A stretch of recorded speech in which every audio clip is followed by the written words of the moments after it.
ಏನಾಗ್ತದೆ,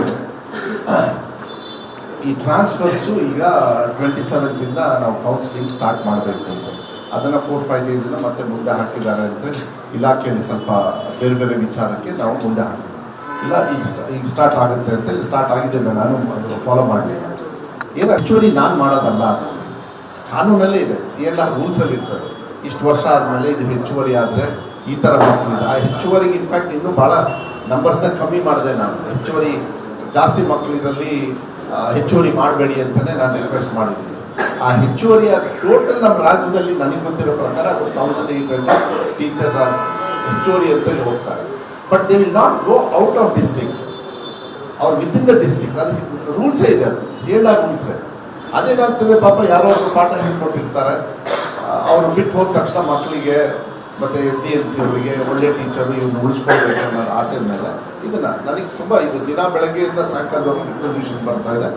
ನಾನು ಇದ್ರೊಳಗೆ ಏನು ಮಾಡಿದ್ದೀನಿ ಅಂದರೆ, ನಮ್ಮ ಇಲಾಖೆಯವರಿಗೆ ಇದರಿಂದ ಇವ್ರು ಹೋಗದೆ ಅಲ್ಲಿ ಉಳ್ಕೊಂಡು ನಮ್ಮ ಇಲಾಖೆಗೆ ತೊಂದರೆ ಇಲ್ಲ ಅಂದರೆ ಯಾವ ರೀತಿ ಸಹಾಯ ಮಾಡಬೇಕು ಅಂತ ಕೇಸ್ ವೈಸ್ ನೋಡಿ ಅಂತ. ಯಾಕೆಂದ್ರೆ 1500-1800 ಕೇಸಸ್ನ ಹ್ಯಾಂಡಲ್ ಮಾಡೋದು ಭಾಳ ದೊಡ್ಡ ಕಷ್ಟ ಅಲ್ಲ. ಯಾಕೆ ನನ್ನ 3 ಲಕ್ಷ ಸ್ಟಾಫ್ ಇದ್ದಾರೆ, ನಂದು 40% ಇಡೀ ರಾಜ್ಯದ ಇಲಾಖೆ ನನ್ನ ಹತ್ರ ಇರೋದ್ರಿಂದ ಸ್ಟಾಫ್ ವೈಸು ನಾವು ಹ್ಯಾಂಡಲ್ ಮಾಡ್ಬೋದು. ಅದನ್ನು ಇಲಾಖೆಯವರಿಗೆ ಹೇಳಿದ್ದೀನಿ, ಯಾವುದೇ ಕಾರಣಕ್ಕೂ ಮಕ್ಕಳಿಗೆ ಕಲಿಕೆಗೆ ತೊಂದರೆ ಆಗದೇ ಇರತಕ್ಕಂಥ ರೀತಿಯಲ್ಲಿ ನೀವು ಮಾಡಿ ಅಂತ ಹೇಳಿ ನಾನು ಹೇಳಿ ಇನ್ಸ್ಟ್ರಕ್ಷನ್ಸ್ ಕೊಡಿ. ಅಲ್ಲ, ಇಟ್ಸ್ ಓಕೆ. ಇಲ್ಲ ಅದೆಲ್ಲ ಇಲ್ಲ, ಅವ್ರು ಇಲ್ಲ ಆ ಥರ ಎಲ್ಲ ಬರಲ್ಲ. ನೀವೇನಿದೆ ಅದೇ ಹೇಳಬೇಕು. ಈ ಉರ್ದೂರು ಮಾಡ್ತಾರೆ, ತಮಿಳವ್ರು ಮಾಡ್ತಾರೆ, ಕನ್ನಡ ಮಾಡ್ತಾರೆ, ಇಂಗ್ಲೀಷ್ ಬೇರೆಯವ್ರಿಗೆ ಹೋಗಿ ಬೇರೆದು ಹೇಳ್ಕೊಡಿ ಅಂತ ಹೇಳಿ ಪ್ರಶ್ನೆ ಬರೋದಿಲ್ಲ. ಇಟ್ಸ್ ರಾಂಗ್ ಮಾಹಿತಿ. ನಾನು ಅದನ್ನು ತರಿಸ್ಕೊಂಡಿದ್ದೀನಿ. DDPS ಅವರೆಲ್ಲ ಇನ್ಸ್ಟ್ರಕ್ಷನ್ಸ್ ಕೊಟ್ಟಿದ್ದೀವಿ. ಈ ಥರ ಮಾಹಿತಿಗಳಿದ್ದಾಗ ತಪ್ಪಿದ್ದಾಗ ಫಸ್ಟ್ ಹೋಗಿ SDMC ಅವರಿಗೆ ಅಲ್ಲೋಗಿ ಮಾತಾಡಬೇಕು. ಈ ಥರ ಕಾನೂನಿದೆ, ಆದರೂ ಕೂಡ ಪ್ರೆಷರ್ ಇದ್ದಾಗ ಯಾವ ರೀತಿ ನಾವು ಸಹಾಯ ಮಾಡಬೇಕು. ಇಲಾಖೆ ಯಾವಾಗಲೂ ಕೂಡ ಕಾನೂನು ಇದ್ರೂ ಕೂಡ ನಾವು ಸಹಾಯ ಮಾಡಬೇಕಾಗ್ತದೆ, ಬದಲಾವಣೆ ಮಾಡ್ತೀವಿ ನಾವು. ಅದಕ್ಕೆಲ್ಲ ಇದ್ದಾವೆ, ನಾನು ಅದು ಹೇಳೋದಕ್ಕೆ ಹೋಗೋದಿಲ್ಲ. ಡೆಪ್ಯುಟೇಷನು ಬೇರೆ ಬೇರೆ ಅದಕ್ಕೆ ಉತ್ತರ ಇದ್ದಾವೆ. ಅದನ್ನು ನಮ್ಮ ಲೆವೆಲಲ್ಲಿ ನಾವು ಮಾಡಿ ಅವ್ರಿಗೆ ಮಕ್ಕಳಿಗೆ ತೊಂದರೆ ಆಗದೆ ಇರೋ ರೀತಿಯಲ್ಲಿ. ಒಂದೇ ನಿಮಿಷ. ಹೌದು, ಏನಾಗ್ತದೆ, ನೀವು ಒಂದು ನೆನಪಿಟ್ಕೊಳ್ಳಿ. ಶಿವಮೊಗ್ಗ ಅಂತ ತಗೊಳಕ್ಕೆ ಹೋಗ್ಬೇಡಿ. ಶಿವಮೊಗ್ಗ ಹಾಸ್ಪಿಟ್ಲಲ್ಲಿ 26 ತಾಲೂಕುಗಳು ಟ್ರೀಟ್ ಮಾಡ್ತಾ ಇದ್ದಾರೆ. ಸೊ ಇದನ್ನು ನಾನು ತಮಗೆ ಮನವಿ ಮಾಡೋದು, ನಿನ್ನೆ ನಾನೇ ಮೆಗನ್ ಹಾಸ್ಪಿಟ್ಲಿಗೆ ಹೋಗಿ ಡಾಕ್ಟ್ರಿಗೆ ಸೂಕ್ಷ್ಮ ಕೆಲವು ವಿಚಾರನ ಮಾತಾಡಿ ಯಾವ ರೀತಿ ಇದನ್ನು ಹ್ಯಾಂಡಲ್ ಮಾಡಬೇಕು ಅಂತ ನನಗೆ ಮಾಹಿತಿ ಕೊಡಿ ಅಂತ. ಯಾಕೆಂದರೆ ಪಬ್ಲಿಕ್ ಡೊಮೈನಲ್ಲಿ ನಾವು ಮಾತಾಡೋದು ಬೇಡ, ಬಟ್ ಇಶ್ಯೂನ ಪಬ್ಲಿಕ್ ಡೊಮೈನಲ್ಲಿ ಬೇಡ. ಯಾವ ರೀತಿ ಹ್ಯಾಂಡಲ್ ಮಾಡಬೇಕು ಮಾಡೋದಕ್ಕೆ ದಯವಿಟ್ಟು ಅವಕಾಶ ಕೊಡಿ. ಯಾಕೆಂದರೆ ಇದೇನಾಗ್ತದೆ, ಯಾವ ತಾಲೂಕಿಂದ ಬಂದರು ಎಲ್ಲಿ ಬಂದರು ಇದೆಲ್ಲ ಇರೋದ್ರಿಂದ ನಮ್ಮ ಜಿಲ್ಲೆ ಅಂತ ಹೇಳಿ ಲೆಕ್ಕ ಯಾಕೆ ಬರ್ತದೆ, ಬಿಕಾಸ್ ಶಿವಮೊಗ್ಗದಲ್ಲಿ ಅಕೌಂಟ್ ಆಗೋದಿಲ್ಲ.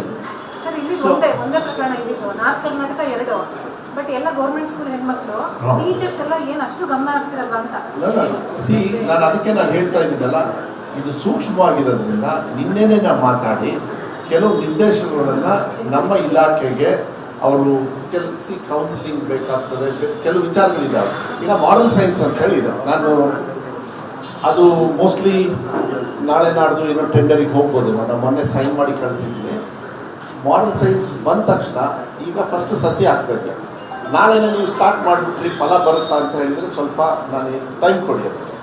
But there is a way to do it. ನಾನು ಇದೊಂದು ಹೇಳ್ತೀನಿ, ಕೋವಿಡಲ್ಲಿ ಹೆಣ್ಮಕ್ಳಿಗೆ ಕೆಲವು ಎಜುಕೇಷನ್ ಕೊಡಬೇಕಾದ್ರೆ, ಕೆಲವು ವಿಚಾರಗಳು ಮಾತಾಡಬೇಕಾದ್ರೆ ಅವ್ರಿಗೆ ಮಾತ್ರ ಇಟ್ಕೊಂಡು ಮಾತಾಡಬೇಕು, ಹೋಗ್ತಿರಲ್ವ. ಗಂಡು ಮಕ್ಕಳಿಗೆ ಬರೀ ಗಂಡು ಮಕ್ಕಳಿಗೆ ಇಟ್ಕೊಂಡು ಮಾತಾಡಬೇಕಾದ್ರೆ, ಅವರಿಬ್ಬರನ್ನೂ ಇಟ್ಕೊಂಡು ಮಾತಾಡಬೇಕಾದ್ರೆ ಇನ್ನೂ ಲಿಮಿಟೇಷನ್ ಮಾಡಬೇಕಾದ್ರೆ ಅದನ್ನು ಇಲಾಖೆಗೆ ಹೇಳಿದ್ದೀನಿ. ಯಾವ ಲಿಮಿಟೇಷನಲ್ಲಿ ಏನೇನು ಮಾಡಬೇಕು ಅಂತೇಳಿ. ಮಾರಲ್ ಸೈನ್ಸಲ್ಲಿ ಸ್ವಲ್ಪ ಅದು ಕೂಡ ಸಬ್ಜೆಕ್ಟ್ ಕ್ವೈಟ್ ಆಗಿರ್ತದೆ, ಹೆಚ್ಚಿರೋದಿಲ್ಲ. ಇನ್ನೂ ಎಲ್ಲರೂ ಮೌಖಿಕವಾಗಿ ಅವರೇ ಮಾತಾಡ್ತಾರೆ ಅಂಥೇಳಿ ನಾನು ಈ ವಿಚಾರನ ದಯವಿಟ್ಟು ಇದನ್ನು ಎಲ್ಲಿ ಗಮನ ತಗೊಂಡಿದ್ದಂದರೆ, ನಾನು ಹೇಳ್ಬಿಡ್ತೀನಿ ನಿಮಗೆ. ನಾನು ಫಸ್ಟ್ ಗಮನ ತಗೊಂಡಿದ್ದು DC ಮತ್ತು CO ಮೀಟಿಂಗ್ ನಡೆಯುತ್ತೆ ಇಲ್ಲಿ ಬೆಂಗಳೂರಲ್ಲಿ. ಅದರೊಳಗೆ ಟಾಪಲ್ಲಿ ಪಾಸ್ಕೋ ಮತ್ತು ಕೆಲವು ಈ ಥರ ವಿಚಾರಗಳು ಬಂದಿದ್ದೆ. ಶಿವಮೊಗ್ಗ ಟಾಪಲ್ಲಿತ್ತು, ಬೇರೆಯವ್ರ ಜೊತೆ ಬೇರೆ ನಾವು ಟಾಪ್ 4 ಇದ್ವಿ.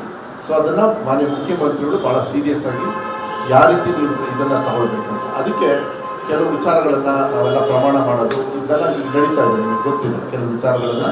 ಸೊ ಆ ಥರ ನಾವು ಅವೇರ್ನೆಸ್ನ ತಗೊಂಡು ಹೋಗಬೇಕಾಗ್ತದೆ. ಆವಾಗಲೇ ಇದು ಸ್ಲೋಲಿ ಕಂಟ್ರೋಲ್ ಬರುತ್ತೆ ಅಂತ ಹೇಳಿದೆ. ಬಟ್ ಯಾವುದೇ ಕಾರಣಕ್ಕೂ ಯಾವುದೇ ಮಕ್ಕಳಿಗೆ ತೊಂದರೆ ಆಗದೆ ಇರತಕ್ಕಂಥ ರೀತಿಯಲ್ಲಿ ನಾವೇನೇನು ಕಾನೂನುಬದ್ಧವಾಗಿ ನಾವು ಕ್ರಮ ತಗೊಳ್ಬೇಕು 100ಕ್ಕೆ 100 ಅದನ್ನು ತಗೊಳ್ತೀವಿ ಅಂತ ವಿಶ್ವಾಸವನ್ನು ನಾವು